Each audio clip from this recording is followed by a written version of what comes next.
order can be created out of anarchy. But much, much more exciting is the companion book that's too radical to be published in his life. It's called Behemoth, and it's how a social order collapses.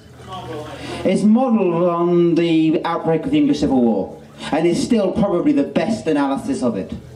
So this is contemporary of Milton, and it's got an awful lot of the same language and a lot of the same themes. It's also written in a catechism. So there's one person asking the questions and there's one person knowing all the answers. They tell me that you can understand how that great evil, the Great Rebellion, began. No, it didn't begin in evil. Well, it might have started in evil, but it didn't begin that way. What do you mean? Did it begin before it started? Of course it did. It's begun with all the factions in England and the fuse that laid across the factions and the spark that ignited the fuse. You speak in riddles. Tell me what you mean. No then. England was riven with 7 factions. First there were those who wanted to bring an ever closer union to Europe, to surrender power to Rome. The Papists, I know who you mean. They must be opposed, and so they were. By a faction who would have an English nation and an English church at all costs, who would sweep away the papacy. Sound like my kind of chaps. But don't you realise, in sweeping away the papacy, they would sweep away the bishops, the stalwart shields of the king, and reform his court, making his government worthless.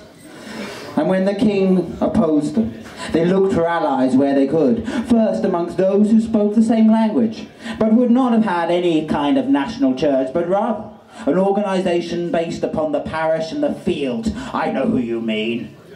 They're the anarchists and the pagans, the atheists. Sweep them away! Who else did your worthy nationalist look for? I'll tell you. A new power in the land. The wealth of the Indies had flowed into the city, and it had become so wealthy that all its merchants had forgotten what they owed the king. They thought their money was theirs alone. They would not pay their taxes willingly. Well, isn't that justified? They'd earn the money? No. What price money without monarchy? You can't eat it. It is only the king that gives it value, and this our merchants forgot.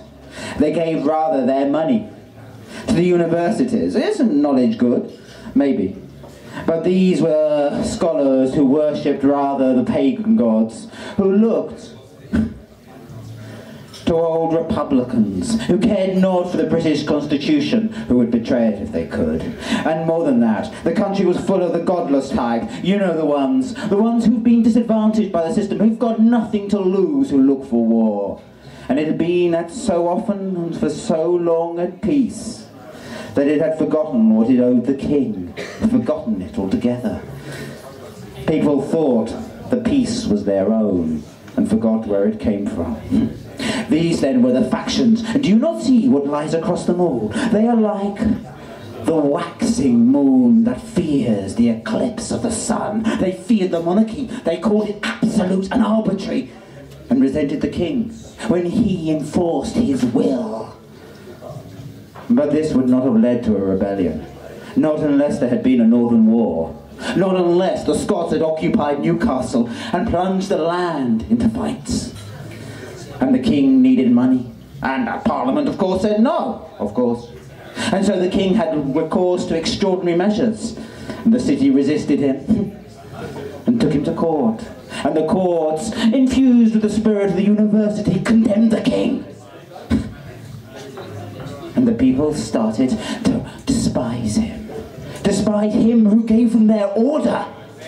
But even this great rebellion would not have led to revolution. No, I thought we were there. No. Do you not see? All these factions hated each other. They were only united by their loathing and fear of the king, and their fear that if ever they stopped, he would kill them one by one.